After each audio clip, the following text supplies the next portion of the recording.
Hey everyone, welcome back to our YouTube channel 5G study point. आज के topic में हम पढ़ेंगे हमारे जो टिश्यू होते हैं उत्तक के बारे में अच्छे से पढ़ेंगे कि इनका स्ट्रक्चर क्या है भाई, इनका फंक्शन क्या होता है और ये हमारे शरीर में आखिर कहाँ पे मौजूद होते हैं।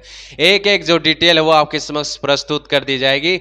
लेकिन आज का टॉपिक स्टार्ट करने से पहले हम ये भी जान ले लेते हैं भाई हम आखिर इतनी मेहनत कर क्यों रहे हैं, इस मेहनत का फायदा क्या है। तो आप दिमाग पर थोड़ा जोर डालिए। हमने अब तक कितनी क्लास कंप्लीट कर ली? हमने एलकेजी से लेकर 12th पास कर ली, ग्रेजुएशन कर ली, पोस्ट ग्रेजुएशन कर ली। आखिर हम इतना पढ़ क्यों रहे हैं, किसके लिए पढ़ रहे हैं? सिर्फ एक नौकरी के लिए पढ़ रहे हैं।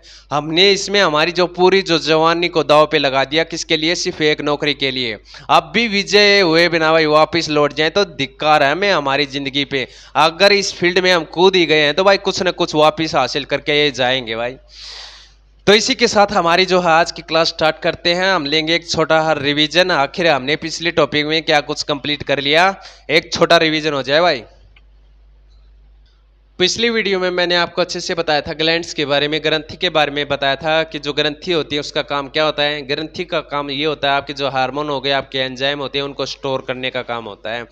फिर मैंने आपको ये बताया था जो ग्लैंड्स होते हैं उसके 3 प्रकार होते हैं, इंडोक्राइन, एक्सोक्राइन और आपकी मिक्स्ड ग्लैंड होती है, मिश्रित ग्रंथि होती है। इनके बारे में मैंने अच्छे से बताया था। फिर बात आई थी कौन सी ग्लैंड में हार्मोन होगा और कौन सी ग्लैंड में आपके एंजाइम्स होंगे। तो आपके जो होती है इंडोक्राइन में आपके हार्मोन होंगे, एक्सोक्राइन में आपके जो एंजाइम्स होंगे, मिक्स्ड में आपके हार्मोन और एंजाइम दोनों मौजूद होते हैं। फिर समस्या आती है ब्लड की, किसका कनेक्शन ब्लड से होता है, किसका कनेक्शन नहीं होता। तो ये मान लीजिए इंडोक्राइन जो होती है इसमें जो आपके हार्मोन होते हैं इसमें डक्ट की जरूरत नहीं पड़ती, क्योंकि हार्मोन जब भी रिलीज होंगे सीधा आपके ब्लड में जाएंगे। फिर आती है आपके जो एक्सोक्राइन जो होती है, इसमें आपके जो एंजाइम होते हैं, जैसे आपके जो सलेवरी ग्लैंड होती है इससे आपके जो क्या निकलते हैं, आपके जो लार निकलती है वो किसी डक्ट के माध्यम से निकल रही है, उसमें कभी आपने ब्लड देखा नहीं देखा। तो इसका मतलब ये होता है इसका ब्लड से कोई रिश्ता नाता नहीं होता। आपके जैसे एग्जांपल ले लिया आप स्वेट ग्लैंड ले लीजिए, यानी आपकी जो पसीना जो होता है, पसीना ग्रंथि से जो पसीना बनता है आपका निकलता बाहर, उसमें कभी आपने ब्लड देखा है? तो इसका मतलब भी ये होगा इसमें किसी ब्लड से लेना देना नहीं होता, इसमें डक्ट होता है, उससे ही आपके जो एंजाइम रिलीज होते हैं। मिक्स्ड भी मैंने बताया था दोनों होते हैं। फिर मैंने आपके इंडोक्राइन का एग्जांपल लिया था, आपकी जो थायराइड होती है उसके बारे में बताया था। जो आपकी जो थायराइड ग्लैंड होती है इसका काम क्या होता है? थायराइड ग्लैंड का काम ये होता है, इसमें थायराइड नामक हार्मोन रिलीज होता है जो आपके शरीर की जो वृद्धि होती है उसको मेंटेन करता है, उसको बैलेंस करता है। पेंक्रियाज के बारे में भी मैंने बताया था। पेंक्रियाज में इंसुलिन और ग्लूकोगोन नामक 2 हार्मोन पाए जाते हैं। वे क्या करते हैं, वे आपके जो होते हैं ब्लड शुगर जो होती है उसको लेवल उसका मेंटेन रखते हैं। थाइमस के बारे में पढ़ाया था मैंने। थाइमस जो होता है इसमें डब्ल्यूबीसी का निर्माण होता है, यानी व्हाइट ब्लड सेल, जिसे आप श्वेत रक्त कोशिका कहते हो, वो निर्माण यही करता है भाई थाइमस। और जो बाहर से जो बैक्टीरिया अंदर प्रवेश करता है, जैसे कोई भी बैक्टीरिया हमारे शरीर में आ जाता है तो यही हमसे प्रोटेक्ट करता है हमें उससे। फिर मैंने बताया था जो अब आ गया एक्सोक्राइन के बारे में। एक्सोक्राइन जो ग्लैंड होती हैं उसके बारे में बताया था। जैसे मैंने बताया था आपकी जो स्वेट ग्लैंड्स होती हैं यानी पसीना ग्रंथि होती है, इसका काम क्या होता है? आपके शरीर का जो तापमान होता है उसको मेंटेन करना। सलेवरी ग्लैंड्स के बारे में बताया था, यानी आपकी जो लार ग्रंथि होती है उसका काम क्या होता है? आपके जो लार जो बनती है उसमें क्या करेंगे, सबसे पहले हम चबाएंगे तो भी मदद करेगी, फिर उसको निगलेंगे ना तो भी मदद करेगा, क्यों हमारे पेट के अंदर जाएंगे जब उसका पाचन होगा तो उसमें भी मदद करती है हमारी जो होती है लार जो होती है। डाइजेस्टिव ग्लैंड के बारे में बताया था, इसमें जो डाइजेस्टिव जो हमारे पाचन होता है उसी ग्लैंड में होता है। ममेरी ग्लैंड्स में बताया था, यानी दूध का उत्पादन होता है, इसमें अच्छे से समझाया था इसके बारे में। ये आपके जो होते हैं स्वेट ग्लैंड्स होती हैं। फिर मैंने बताया था आपके जो होती हैं, आपके जो सलेवरी ग्लैंड्स होती हैं आपके मुंह के अंदर पाई जाती हैं। मिक्स्ड ग्लैंड में मैंने बताया था पेंक्रियाज, यीस्ट और आपके जो होती हैं ओवेरीज यानी अंडाशय जिसे बोलते हो, वे आ जाते हैं। तो इतना कुछ महाभारत थी। आज स्टार्ट करते हैं आज का जो हमारा जो टिश्यू का जो टॉपिक है उसके बारे में अच्छे से पढ़ते हैं। चलिए स्टार्ट करते हैं। टिश्यू यानी उत्तक है। ये नाम आपको काफी सुना सुना लग रहा होगा, क्योंकि हमने एक चैप्टर में पढ़ा था इसके नाम के बारे में, यानी लेवल ऑफ ऑर्गेनाइजेशन जो आपका टॉपिक था उसमें मैंने बताया था इसके बारे में। यानी हमारी जो ह्यूमन बॉडी होती है, आपका जो शरीर होता है, इसका निर्माण कैसे हुआ था मैंने बताया था। सबसे पहले एटम आए थे, उसके बाद आपके मॉलिक्यूल, उसके बाद आपकी सेल आई। ग्रुप ऑफ सेल से किसका निर्माण हुआ था? आपके टिश्यू का हुआ था, मैंने अच्छे से बताया था। यानी ये कह सकते हो कोशिकाओं के समूह से बने होते हैं आपकी जो उत्तक होती है। ये तो पता चल गया भाई ऊतक का निर्माण कैसे हुआ, आपकी टिश्यू यानी ग्रुप ऑफ सेल से हुआ इसका निर्माण, जो टिश्यू होते हैं। फिर बात करते हैं इसकी डेफिनेशन की, यानी इसकी परिभाषा की बात करते हैं। Tissue is defined as the group of similar cell from the same organ, यानी जो ऊतक होते हैं कि मूल से उत्पन्न समान कोशिकाओं के समूह में परिभाषित होते हैं भाई। That carry out a specified function, वह एक विशेष कार्य करते हैं। At are classified according to the size shape and function of their constituent, जो सेल्स होते हैं यानी उन्हें उनके जो घटक कोशिकाओं के आकार, उनकी आकृति और उनके जो कार्य होते हैं उनके अनुसार वर्गीकृत किया गया। यानी आम भाषा में मैं आपको समझाऊं, जो उत्तक होते हैं वो बने तो एक ही सेल से होते हैं भाई, यानी समान सेल से बने होते हैं। उनका निर्माण जो होता है समान कोशिकाओं से होता है, एक ही कोशिकाओं से। लेकिन वे हर टिश्यू जो होते हैं, आप हर किसी का अपना विशेष कार्य होता है, यानी अलग टिश्यू होगा उसका ये कार्य है भाई, किसी का हार्मोन बनाना होता है, किसी का क्या काम होता है, वे टिश्यू होते हैं, किसी का यूरिन बनाना होता है। तो ये हो गई। और तीसरी बात ये आती है उनका आकार, यानी हर टिश्यू होते हैं यानी उनका कार्य भी अलग होते हैं, उनके आकार भी होंगे भाई, उनका आकार अलग होगा, उनकी आकृति अलग होगी, उनका कार्य भी अलग होगा सबका। तो उनको वर्गीकरण कर दिया, उनको बांटा गया भाई। उसके बाद बात करते हैं क्लासिफिकेशन की, यानी वर्गीकरण की बात आ गई। यानी आपके जो टिश्यू होते हैं उत्तक जो होते हैं कितने भागों में बांटा गया है। सबसे पहला था आपका epithelial tissue, connective tissue, muscular tissue आते हैं, उसके बाद आपके आते हैं नर्व टिश्यू। बात करते हैं एपिथेलियल टिश्यू की, बात करते हैं जिसे आप कहते हैं उपकला उत्तक कहते हो, इसके बारे में पढ़ते हैं, बताता हूँ थोड़ा। जो आपके जो शरीर की जितनी बाहर की और अंदर की जो परत होती है वो इस चीज से बनी होती है, आपकी एपिथेलियल टिश्यू से बनी होती है। एग्जाम्पल के लिए आप ले सकते हो, जो मेरी त्वचा दिखा रही है, बाहर की जो स्किन दिख रही है, इसे एपिडर्मिस कहते हैं। और वह किससे बनी होती है, एपिथेलियल टिश्यू से बनी होती है भाई। उसके बाद आता आपका कनेक्टिव टिश्यू आते हैं। कनेक्टिव का संयोजक जिसे उत्तक बोलते हो, यानी इसका काम होता है जोड़ने का, आपकी हड्डियों को भी जोड़ने में मदद करता है। और ये आपके जो उत्तक होते हैं, आपके शरीर में बहुत सारे उत्तक होते हैं, एक उत्तक को दूसरे उत्तक से जोड़ने का काम भी इसका होता है भाई, कनेक्टिव टिश्यू का होता है। उसके बाद बात करते हैं, आपका आता है मस्कुलर टिश्यू, यानी पेशीय उत्तक जिसे बोलते हैं, या मांसपेशीय जो उत्तक होते हैं, इनका काम क्या होता है। देखो अक्सर आपने देखा होगा कि जो मोटे होते हैं ना, बहुत सारे मोटे होते हैं, उनका एक्सीडेंट हो जाता है तो उनको चोट काफ़ी कम लगती है, उनकी हड्डियाँ जो होती हैं बची रहती है, सिक्योर होती है, क्योंकि उसके पास मस्कुलर टिश्यू बहुत ज़्यादा होते हैं। यानी ये कह सकते हो मस्कुलर टिश्यू का काम ये होता है, आपके दो शरीर की जितनी भी गतियाँ होती है, जैसे मैं आपका हाथ हिला रहा हूँ, सॉरी मेरा हाथ जो हिल रहा है, आपका जो हाथ हिल रहा है, आपकी जो गर्दन हिल रही है, वो किसी कारण हो रही है, आपके मस्कुलर टिश्यू के कारण हो रही है भाई, इसी का काम होता है। फिर आती है आपके नर्वस टिश्यू, यानी इसका काम ये होता है आपके जो तंत्रिका उत्तक का निर्माण जो होते हैं इसी से होता है भाई, या ये कह सकते हैं आपके जो नर्व टिश्यू जो होते हैं, तंत्रिका उत्तक विभिन्न प्रकार के न्यूरॉन्स का निर्माण करता है। यानी ये कह सकते हैं आप आपके जो मस्तिष्क का निर्माण होता है वो इसी से होता है भाई, नर्वस टिश्यू से होता है। उसके बाद करते हैं हमारे जो स्टार्टिंग था एपिथेलियल टिश्यू यानी उपकला उत्तक के बारे में पढ़ेंगे अच्छे से। इसका काम क्या होता है भाई, प्रोटेक्शन।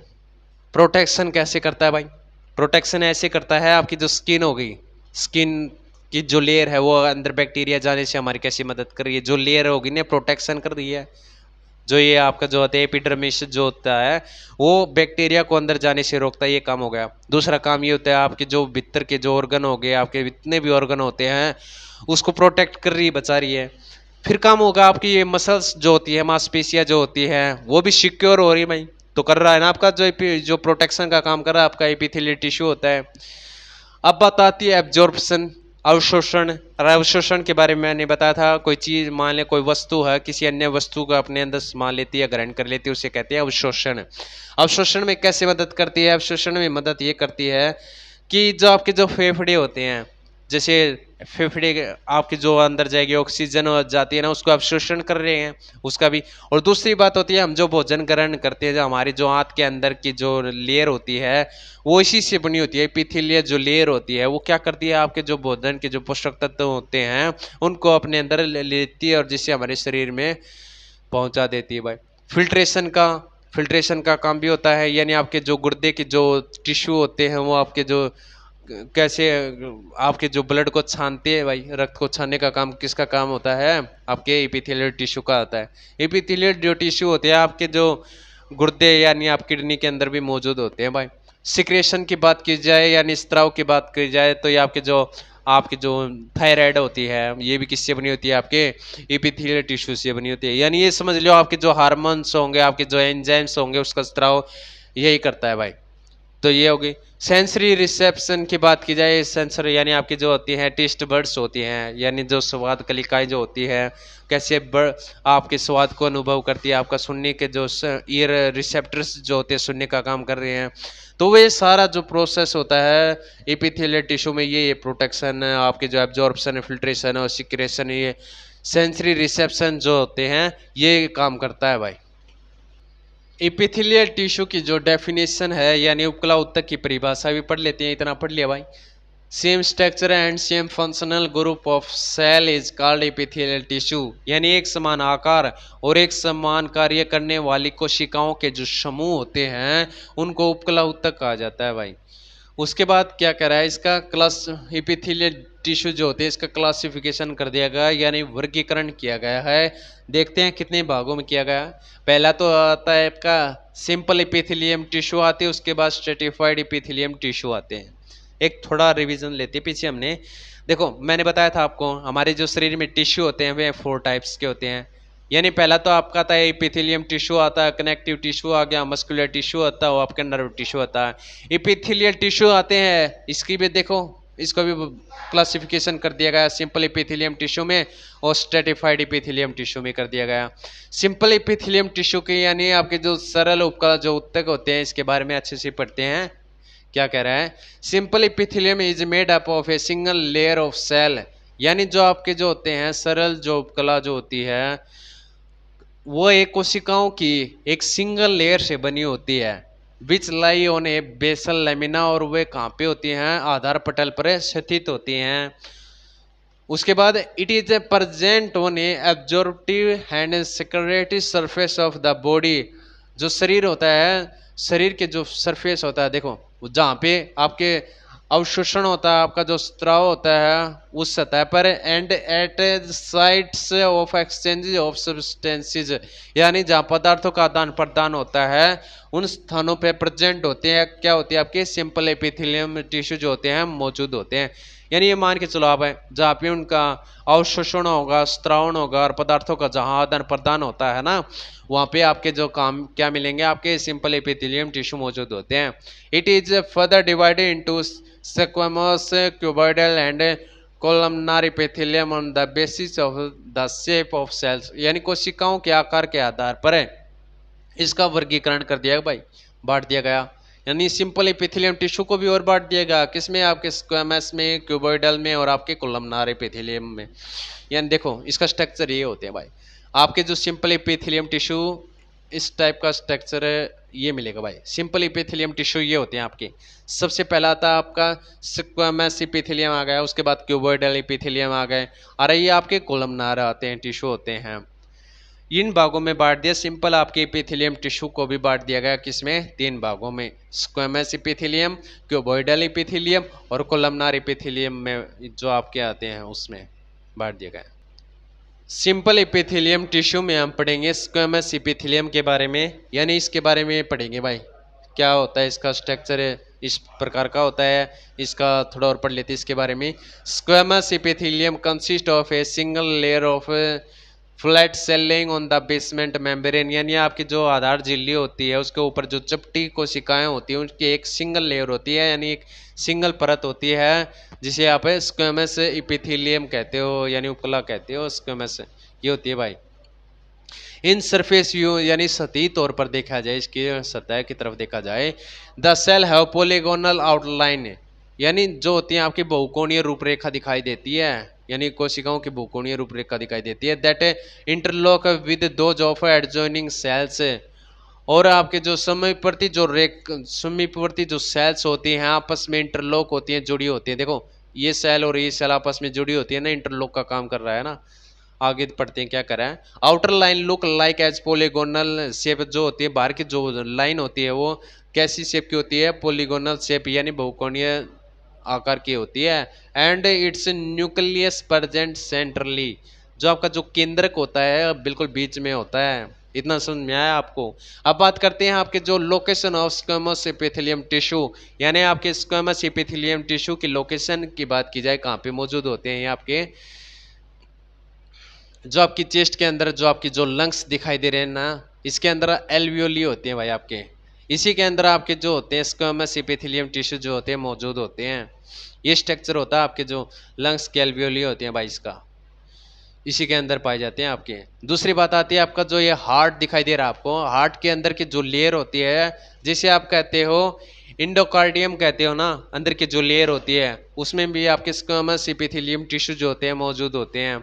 फिर बात आती है आपकी जो ब्लड वेसल्स होती है, और जिसे आप हिंदी भाषा में इससे कहते हो रक्त वाहिकाएं होंगी, आपकी लस्सी का वाहिकाएं होती हैं, उनकी जो परत होती है जिसे आप इंडोथेलियम कहते हो ना, उसके अंदर भी मौजूद होते हैं आपके स्क्वेमस एपिथेलियम टिश्यू जो होते हैं वो मौजूद होते हैं भाई यहीं पे। इनकी ये लोकेशन है, यहीं पे आपको स्क्वेमस एपिथेलियम टिश्यू जो होते हैं मिल जाएंगे आपको अच्छे से।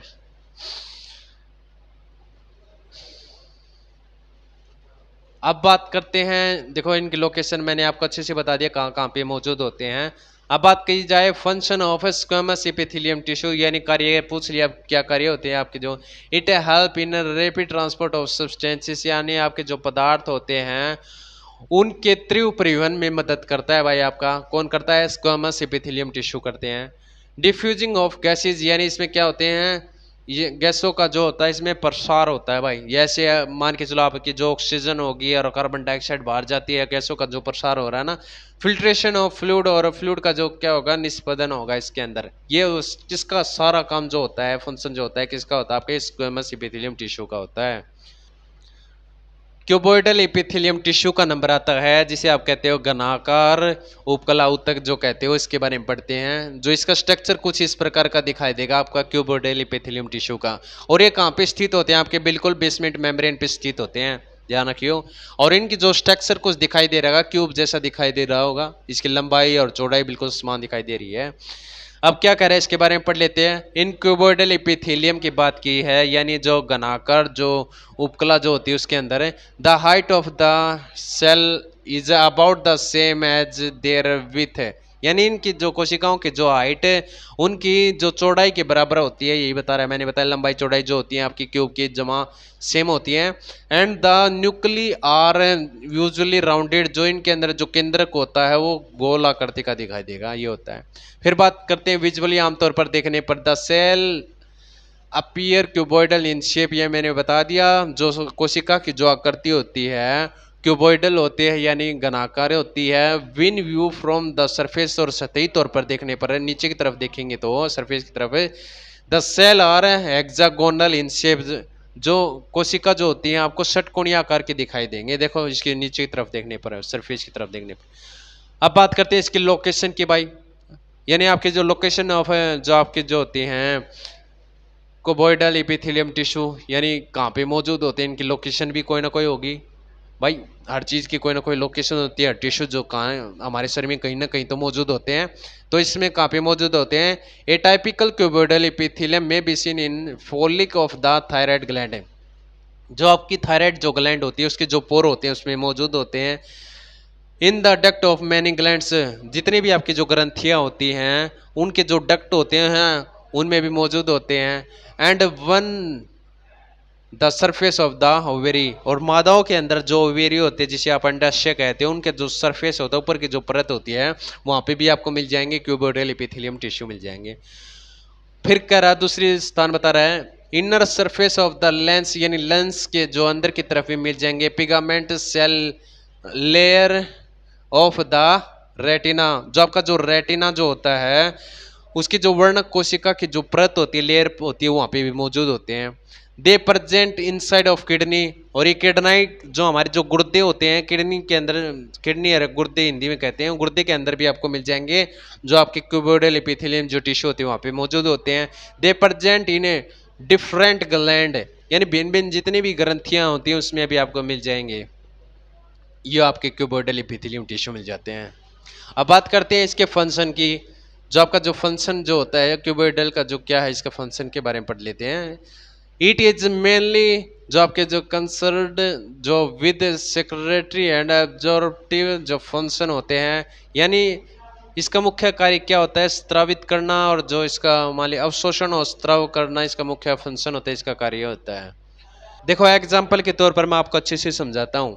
यानी जो ग्लैंड्स होती हैं उनका जो डक्ट होते हैं, यानी जो ग्रंथियाँ होती हैं हमारे शरीर के अंदर, उनके जो डक्ट होते हैं वहाँ पे मौजूद होता है। कैसे देखो, ये आपको ये दिखाई दे रहा होगा, स्ट्रक्चर दिखाई दे रहा है हमारी जो ग्लैंड्स का है। ये जो ऊपर दिखाई दे रही है आपको लैक्राइमल ग्लैंड होती है, जिसे आप अश्रु ग्रंथि कहते हो। जब आप एग्जाम में फेल हो जाते हो ना, तब आपके आंसू यहाँ से निकलते हैं, यहाँ से फेल हो जाते हो, कम नंबर आ जाते हैं, तो आपके जो टीयर्स होते हैं आपके यहाँ से निकलेंगे, और थोड़ी देर बाद आप नोटिस करोगे आपके नाक से बहने लग जाएंगे। तो ये सारा जो प्रोसेस होता है डक्ट के माध्यम से होता है। यानी आपके आंसू कुछ देर तक यहाँ से निकलेंगे और फिर बाईपास हो जाएंगे, डक्ट के माध्यम से निकलने लगेंगे। और जो ये डक्ट दिखाई दे रहा है आपको, ये किससे बना होता है, इसके अंदर क्या होती है, इसके अंदर होते हैं आपके क्यूबोइडल एपिथेलियम जो टिश्यू होते हैं, इसके अंदर ही मौजूद होते हैं। फिर मैंने आपको लोकेशन बताए थे, आपके क्यूबोइडल एपिथेलियम टिश्यू जो होते हैं ओवेरी के जो सरफेस के ऊपर होते हैं, यानी अंडाशय की जो सतह के ऊपर भी मौजूद होते हैं। देखिए अच्छे से मैं समझा देता हूँ।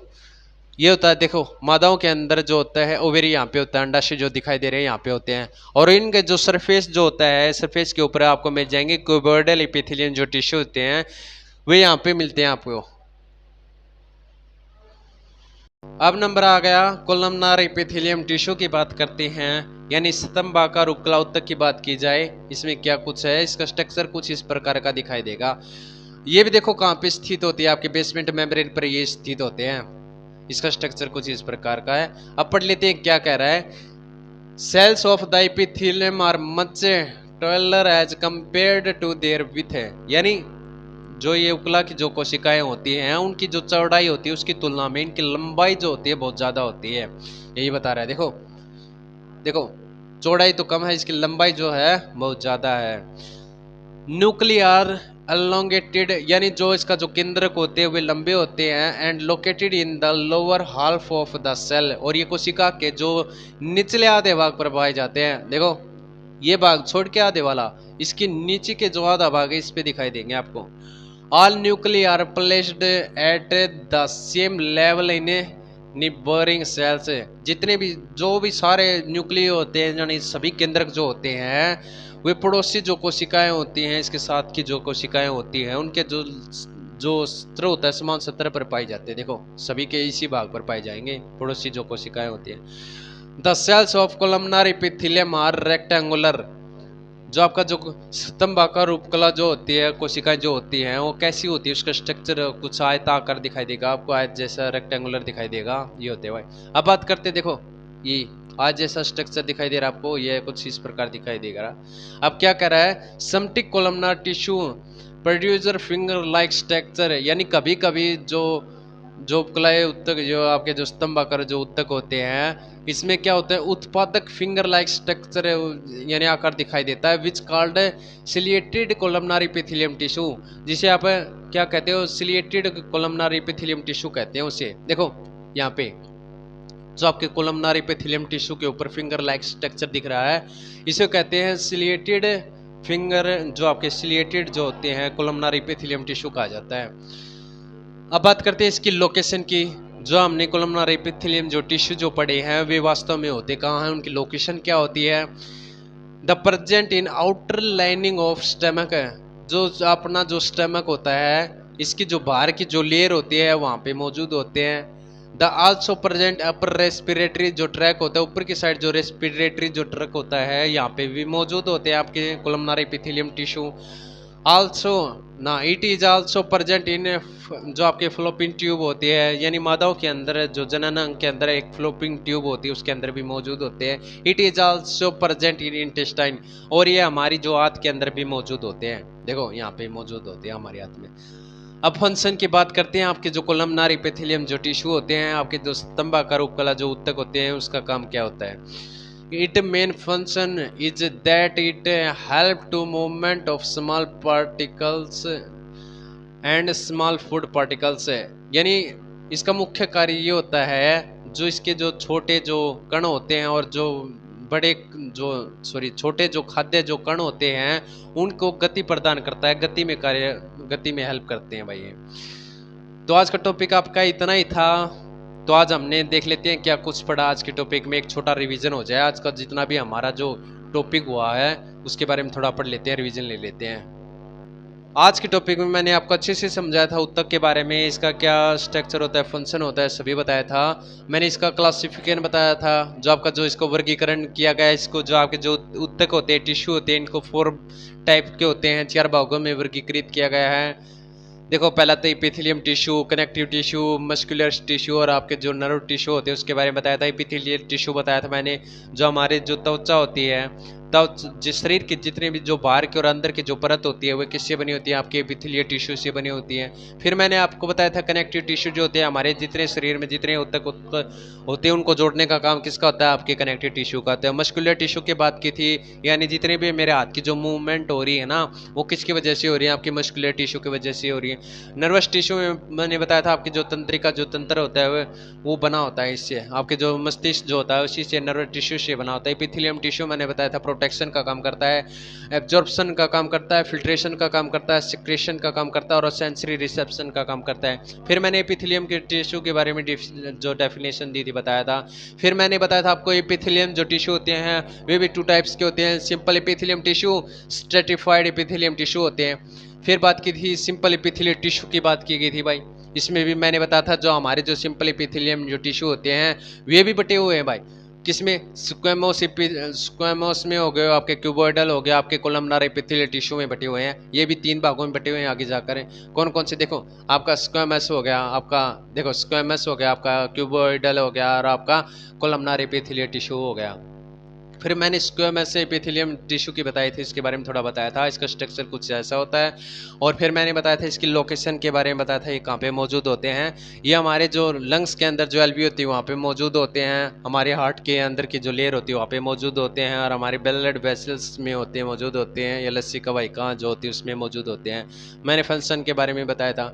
फिर मैंने बताया था आपको क्यूबोइडल के बारे में बताया था कि इसका स्ट्रक्चर कुछ इस प्रकार का होता है और क्यूब जैसी संरचना होती है, इसकी लंबाई और चौड़ाई बिल्कुल समान होती है। लोकेशन बताई थी मैंने इसकी कहाँ पे होती है, ये लोकेशन होती है, देखो ये हमारी जो थायराइड ग्लैंड होती है इसके जो रोम होते हैं वहाँ पे मौजूद होते हैं, जितनी भी हमारी जो ग्लैंड्स होती हैं उनके डक्ट होते हैं उनमें मौजूद होते हैं, और हमारे जो मादा के अंदर जो ओवरी होती है, अंडाशय होती है, उसकी जो परत होती है उसके ऊपर भी मौजूद होते हैं। फिर मैंने आपको अच्छे से बताया था ये रेटिना में भी पाए जाते हैं, ये किडनी के अंदर भी होते हैं, और मैंने बताया था जो अलग अलग भिन्न प्रकार की जो ग्लैंड्स होती हैं उनके अंदर भी मौजूद होते हैं। फिर मैंने इसका फंक्शन बताया था। फिर मैंने बताया था कोलमनार एपिथेलियम टिश्यू को बताई थी मैंने, इसकी जो चौड़ाई होती है, चौड़ाई कम होती है, लंबाई जो होती है बहुत ज़्यादा होती है, इसके बारे में अच्छे से बताया था। और ये सभी जो हमारे जो टिश्यू जो होते हैं कहाँ पे अटैच होते हैं, बेसमेंट मेम्ब्रेन पर स्थित होते हैं। फिर इसके बारे में अच्छे से बताया था। फिर मैंने इसकी लोकेशन बताई थी, ये कहाँ पे मौजूद होते हैं हमारे, ये मौजूद होते हैं हमारे जो स्टमक होता है, जो आपका जो स्टमक होता है इसकी जो ऊपर की जो लेयर होती है वहाँ पे मौजूद होती है। हमारी जो ये इंटेस्टाइन होती है इनके अंदर भी पाए जाते हैं भाई। और फिर मैंने ये बताया था जो हमारा जो ये होता है ना, जो आप जिसे बोलते हो रेस्पिरेटरी जो ट्रैक होते हैं वहाँ पे मौजूद होते हैं। फिर मैंने ये बताया था एक फ्लोपिंग ट्यूब होती है मादाओं के अंदर, जो जनन अंग होता है वहाँ पे भी पाई जाती है भाई। फिर मैंने इसका फंक्शन बताया था और आज का रिवीजन आपका कंप्लीट हुआ है। तो उम्मीद करता हूँ आज के टॉपिक में आपने कुछ ना कुछ अवश्य जरूर समझ में आया होगा। अगर कुछ समझ में आया होगा तो ही लाइक कीजिएगा, शेयर कीजिएगा, सब्सक्राइब कीजिएगा। Thank you so much.